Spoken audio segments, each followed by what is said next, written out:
రేపు ఆదివారం ఎంతో అద్భుతమైనటువంటి రోజు, చాలా శక్తివంతమైనటువంటి రోజు, పిల్లలకి పెద్దలకి అందరికీ ఇష్టమైనటువంటి రోజు. ఈ ఆదివారం కోసము ప్రతి ఒక్కరూ కూడా, పెద్దవారు కూడా చిన్నవారిలాగా అంటే చిన్న పిల్లల్లాగా మారి ఎదురు చూస్తూ ఉంటారు. ఎందుకంటే విడి రోజుల్లో మనం ఎంత కష్టపడినా కూడా ఈ ఆదివారం రోజున కాస్తంత విశ్రాంతి అనేది దొరికి కుటుంబ సభ్యులతో సంతోషంగా గడపటానికి ఒక మంచి రోజుగా మనం చెప్పుకోవచ్చు. కాబట్టి ఆదివారం అనేది ఎంతో విశేషమైనటువంటి రోజుగా చెప్పుకోవచ్చు. కాబట్టి ఈ ప్రత్యేకమైనటువంటి రోజున మీరు కోడిగుడ్డుతో రహస్యంగా ఈ చిన్న పరిహారం గనక చేసినట్లయితే మీ మీద, మీ ఇంటి మీద, అలాగే మీ పిల్లల మీద, మీ కుటుంబ యజమాని మీద, అలాగే మీ ఇంటి ఇల్లాలి మీద ఎవరి చెడు దృష్టి అయితే పడిందో ఆ చెడునంతటిని కూడా తీసేసుకోవటానికి, నరదృష్టిని తొలగించుకోవటానికి, అలాగే ఇంటి పరంగా ఉన్నటువంటి కొన్ని చెడు శక్తులు, చాలా రకాలైనటువంటి మనకేంటంటే కంటికి కనిపించని కారాత్మక శక్తులు అనేవి మన చుట్టూతా తిరుగుతూ ఉంటాయి, మనల్ని ఇబ్బంది పెడుతూ ఉంటాయి, ఎన్నో రకాలుగా మనల్ని కదిలించాలి, మనల్ని ఎట్లాగైనా సరే ఇబ్బంది పెట్టాలి, మనల్ని సమస్యల్లో తోచేయాలి అని చెప్పేసి ఏంటంటే చాలా రకాలుగా మనుషుల రూపంలో అవ్వచ్చు, లేదా పరిస్థితుల రూపంలో ఏంటంటే మన చుట్టూనే తిరుగుతూ ఉంటాయన్నమాట. అంటే గ్రహాలను కూడా వాటికి అనుకూలంగా మార్చుకుంటూ ఉంటాయి. కాబట్టి అలాంటి చెడు పరంగా ఏదన్నా ఉన్నా కూడా అసలు మన దరిదాపులకు కూడా రాకుండా ఆ చెడుని తరిమి కొట్టడానికి, మన ఇంటి పరంగా ఉన్నటువంటి చెడును కూడా తీసేయటానికి ఈ పరిహారం అనేది చాలా శక్తివంతంగా పనిచేస్తుంది. కోడిగుడ్డు అనేది ఎంత శక్తివంతమైనదో అందరికీ తెలిసినటువంటి విషయమే. ఆదివారానికి సరిసమానమైనటువంటి పరిహారంగా మనం ఈ కోడిగుడ్డు పరిహారాన్ని చెప్పుకోవచ్చు. ఇది మనం కొన్ని నియమాలతో చేసుకుంటే మంచి ఫలితం అనేది వస్తుందన్నమాట. కోడిగుడ్డు మనం పిల్లలకు కానీ లేదా పెద్దలకు కానీ అందరికీ కూడా శరీరానికి ఎంతో శక్తిని ఇస్తుంది, బలాన్ని ఇస్తుంది. కోడిగుడ్డును పిల్లలు కావచ్చు లేదా పెద్దవాళ్ళు కావచ్చు రోజు ఒక కోడిగుడ్డును తినటం వలన శరీరానికి మంచిగా ప్రోటీన్లు, విటమిన్లు అంది చాలా బలంగా ఉంటారు. అలా మనకి శరీరానికి ఎంత బలాన్ని అయితే ఇస్తుందో అలాగే పరిహార పరంగా కూడా ఈ కోడిగుడ్డు అనేది అంతే శక్తివంతమైనటువంటి రిజల్ట్ని ఇస్తుందన్నమాట. కాబట్టి చక్కగా ఈ పరిహారం అనేది చేసేసుకోవటం వలన కేవలం అంటే ఒక 5 రూపాయలు కనుక మనం పెట్టుకుంటే చాలా వరకు కూడా మన పరంగా ఉన్నటువంటి చెడునంతటిని కూడా తీసేసుకోవచ్చు. అందులో స్వయంగా మన చేత్తో మనం చేసుకునేటటువంటి పరిహారం కాబట్టి మనకు ఫలితం అనేది తొందరగా కొన్ని క్షణాల్లోనే వచ్చేస్తుంది. చాలామంది కూడా ఏంటంటే సంపాదన పరంగా కలిసి రావటం లేదు, ఇంటి పరంగా కలిసి రావటం లేదు, ఏం చేసినా కూడా మాకేంటో ఎప్పుడూ కూడా సమస్యలే ఎదురవుతున్నాయి. అంటే వారం రోజులు అంటే లేచిన కానించి మళ్ళీ పరిగెత్తి ఉద్యోగాల పనుల మీదనే ఆడవాళ్ళు కూడా ఎంతమందో కష్టపడే వాళ్ళు ఉన్నారన్నమాట. ఇంట్లో చేసుకోవాలి, బయట చేసుకోవాలి.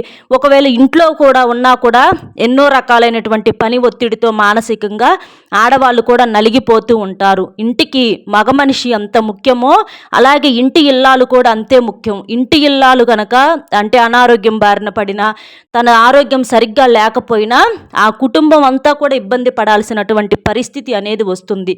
కాబట్టి అలాంటివన్నీ కూడా తీసేసుకొని మనం బాగుండాలి, మన పిల్లలు బాగుండాలి, మన కుటుంబం బాగుండాలి అని అంటే ఈ కోడిగుడ్డుతో చక్కగా ఈ పరిహారం అనేది మీరు రహస్యంగా చేసుకోండి. ఇది ఎవ్వరికి ఇలా చేశామని చెప్పేసి మీరు చెప్పొద్దు.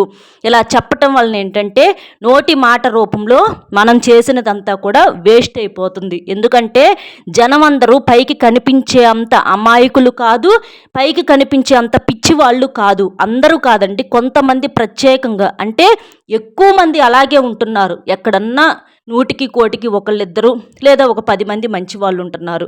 కాబట్టి అలాంటి చెడునంతటిని కూడా తరిమి కొట్టేసేయటానికి ఈ పరిహారం అనేది మనం రహస్యంగా చేసుకున్నప్పుడు మాత్రమే మనకి బాగా సిద్ధిస్తుంది. ఇక మీరేంటంటే చక్కగా ఇంటిని వాకిల్ని శుభ్రం చేసుకోండి. ఆదివారం కాబట్టి ఇబ్బంది ఏమి లేదండి. మీరు సాయంత్రం సంధ్యా సమయం కాడి నుంచి చేసేసుకోండి. మీరు 5:30 కాడి నుంచి మీరు రాత్రి 10:30 అట్లా 10:30 వరకు ఈ పరిహారం 11 గంటలకు కూడా చేసుకోవచ్చు. ఎందుకంటే మనం ఈ రాత్రి సమయాల్లో చేసుకునే పరిహారమే కాబట్టి ఇబ్బంది అయితే ఏమీ లేదు. కోడిగుడ్డుతో పరిహారం కాబట్టి మనం సాయంత్రం 5:30 కాడి నుంచి రాత్రి 11 గంటల వరకు చేసేసుకున్నా మనకు ఫలితం అనేది మంచిగా వస్తుందన్నమాట. అసలు ఇంకా ఆ టయాల్లో చేసుకుంటేనే మనకు మంచి ఫలితం అనేది వస్తుందన్నమాట. కాబట్టి కొంచెం ఎండెక్కిన తర్వాత లేచినా ఇబ్బంది ఏమీ లేదు. అందుకని అలా లేచినప్పుడే చక్కగా ఇంటిని వాకిలిని శుభ్రం చేసుకొని కాస్త ఇంట్లో పసుపు నీళ్ళు అవి చల్లేసేసుకొని, మీరు ఏంటంటే ఆదివారం కాబట్టి నలుపు రంగు బట్టలు వేసుకోమాకండి.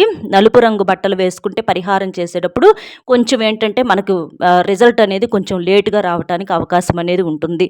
ఈరోజు మీరు మాంసాహారం తినొచ్చు, మీ ఇష్టమైనవి తినొచ్చు, చికెన్ తినొచ్చు, మటన్ తినొచ్చు, ఫిష్ అన్నీ తినొచ్చు. కాకపోతే కోడిగుడ్డుతో పరిహారం చేస్తున్నారు కాబట్టి గుడ్డు ఒక్కటి తినొద్దు. ఇక మీరు తినేసేసి పరిహారం చేస్తున్నాము అనే ముందల మాత్రం కాస్త స్నానం చేసి వంటి స్నానం చేసేసి మీరు పరిహారం చేసుకోండి.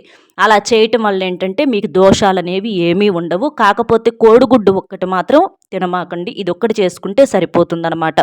ఈ పరిహారానికి వచ్చేటప్పటికి ఒకే ఒక్క కోడిగుడ్డు తీసుకోవాలి. ఆ కోడిగుడ్డు ఎక్కడా కూడా పగుళ్ళు లేకుండా, మచ్చలు లేకుండా చక్కగా నీట్గా ఉన్నటువంటి కోడిగుడ్డు తీసుకోవాలి. కోడిగుడ్డు ఏంటంటే మనకు చక్కగా తెలుపు రంగులో ఉంటుంది. అందులో ఉండేటటువంటి పచ్చ సొన ఇవన్నీ ఏంటంటే మనకది కోడిగుడ్డు ఒక జీవంతో సమానము. దాన్ని మనం కరెక్ట్గా చేసినట్లయితే మనకు చక్కగా అది ఎంతో మంచి ఫలితాన్ని ఇస్తుందన్నమాట.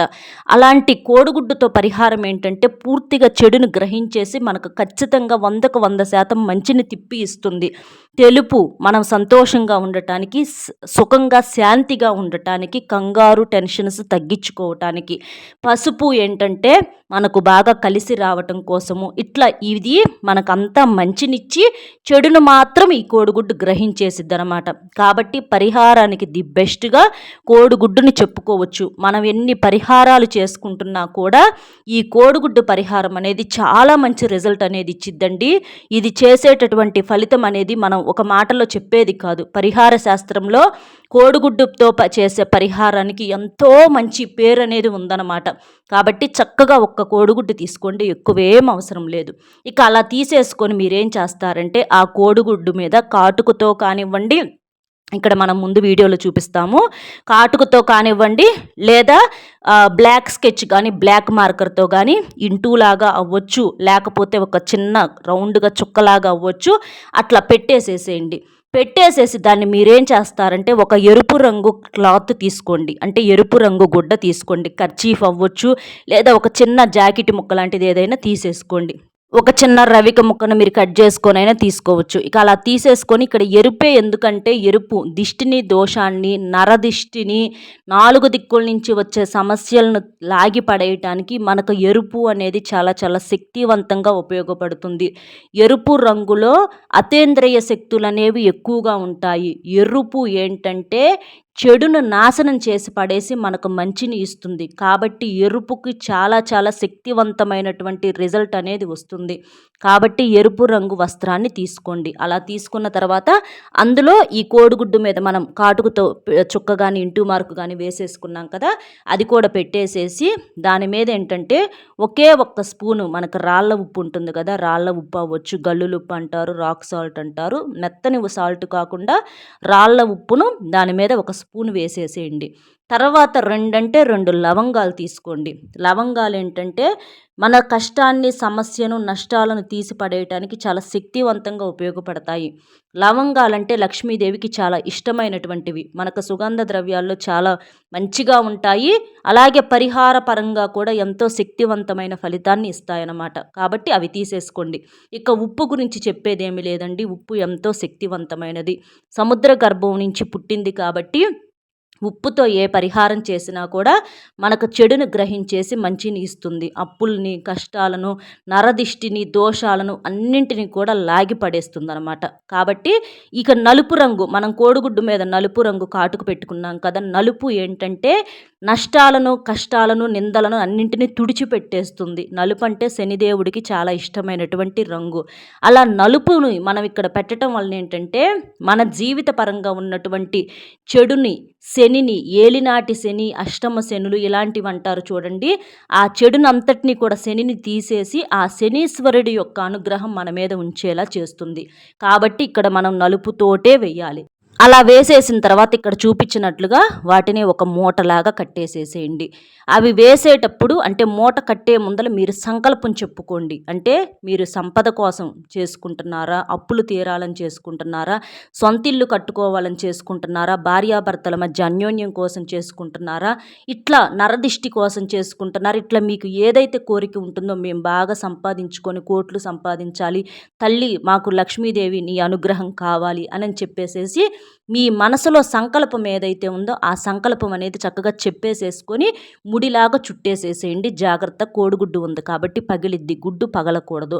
అలా జాగ్రత్తగా చిన్నగా చుట్టేసేసి మీరేం చేస్తారంటే ఆ మూటని ఒక ప్లేట్లో పెట్టేసేసుకొని మీరు మీ ఇంటి యజమానికి అవ్వచ్చు, లేదా మీ ఇంటి ఇల్లాలికి అవ్వచ్చు, లేదా మీ ఇంటికి పిల్లలకి ఏదైనా దిష్టి తీసేయాలంటే వాళ్ళకైనా సరే, కుటుంబ యజమాని ముఖ్యంగా మగ మనిషి కాబట్టి బయటికి వెళ్తూ వస్తూ ఉంటాడు, ఎన్నో రకాల పనుల మీద బిజీగా తిరుగుతూ ఉంటాడు. మగ మనిషి బాగుంటేనే మనం సంతోషంగా ఉంటాం కాబట్టి ముఖ్యంగా ఇంటి యజమానిని ఉత్తరముఖంగా నుంచోపెట్టి కుడి నుంచి ఎడమకి 7 సార్లు, ఎడమ నుంచి కుడికి 7 సార్లు శుభ్రంగా దిగదుడి చేసేసేయండి. అంటే చెడు మొత్తం పోవాలి అని చెప్పేసేసి శుభ్రంగా దిగదుడి చేసేయండి.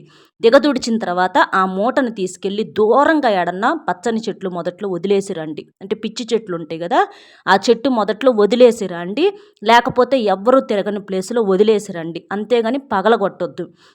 ఇక తర్వాత అది ఏమన్నా అయిపోని మనకు సంబంధం లేదు. ఇలా చేయటం వలన ఏంటంటే మొత్తం కూడా ఇంటి పరంగా ఉన్నటువంటి చెడు, ఇంట్లో ఉన్నటువంటి చెడు, అలాగే మగ మనిషి బుద్ధి కూడా అంటే మారకుండా, పక్కద్రోవ పట్టకుండా, భార్యాబిడ్డలే కుటుంబం లోకంగా బతకటానికి ఏదన్నా అంటే వారిలో కూడా ఇంకా సంపాదించాలనే అనే తపన తాపత్రయం వారంతట వారికే కలగటానికి, మనం కూడా ఒక మంచి స్టేజ్లోకి రావాలని ఆ పట్టుదల కోసము ఈ పరిహారం అనేది చాలా శక్తివంతంగా ఉపయోగపడుతుంది. ఒక్క మాటలో చెప్పాలంటే చెడును మొత్తాన్ని కూడా తీసేసి మంచిని మనకివ్వటానికి, అది కూడా ఒక 60 నిమిషాల్లో లేదా ఒక గంటలో ఒక మంచి ఫలితాన్ని చూసి మీరే ఆశ్చర్యపోతారు. ఇంట్లో ఒక ప్రశాంతకరమైనటువంటి వాతావరణం రావటం మీరే గమనిస్తారు. అలాగే ఖర్చులు తగ్గటం, సంపద పెరగటం, ఒక రూపాయి వెనకేసుకోవటము, స్వయంగా లక్ష్మీదేవి తల్లి మీ ఇంటి లోపలికి అడుగు పెట్టడం చూసి అదే ఇంట్లో ఉన్నటువంటి దరిద్ర దేవత కూడా బయటికి పోవటానికి ఈ పరిహారం అనేది తిరుగులేని పరిహారంగా మనకు శాస్త్రాల్లో చెప్పబడింది. కాబట్టి చక్కగా రహస్యంగా ఈ పరిహారం చేసేసుకోండి. ఆ మూటని ఎక్కడన్నా వదిలిపెట్టేసి వచ్చేటప్పుడు మాత్రం కాళ్ళు కడుక్కొని వెనక్కి తిరిగి చూడకుండా వచ్చేసేసేయండి. తిరుగులేని ఫలితం చూసి మీరే ఆశ్చర్యపోతారు. కాబట్టి చక్కగా ఇది చేసేసుకోండి. అర్థమైంది కదండి ఏం చేయాలి ఏంటి అనేది. మన వీడియో నచ్చితే ఒక చిన్న లైక్ ఇచ్చి సపోర్ట్ చేయండి. మీరు లైక్ చేయటం వలన వీడియో మరికొంతమందికి చేరి వారు కూడా తెలుసుకునే అవకాశం అనేది ఉంటుంది. అలాగే మీకు తెలిసినటువంటి ఫ్రెండ్స్ ఎవరన్నా ఉంటే వారికి కూడా షేర్ చేసి, మొట్టమొదటిసారిగా మన ఛానల్ చూస్తుంటే సబ్స్క్రైబ్ చేసుకొని సపోర్ట్ చేసి పక్కనే ఉన్నటువంటి ఆల్ అనే బెల్ని క్లిక్ చేస్తే నేను ప్రతిరోజు పెట్టే వీడియో ముందుగా మీకు నోటిఫికేషన్ రూపంలో చేరుతుంది. కాబట్టి ఒక లైక్ ఇచ్చి సపోర్ట్ చేస్తారని మనస్ఫూర్తిగా కోరుకుంటూ మరొక మంచి విశేషంతో మళ్ళీ కలుద్దాం. సర్వేజన సుఖినో భవంతు. నమస్కారం.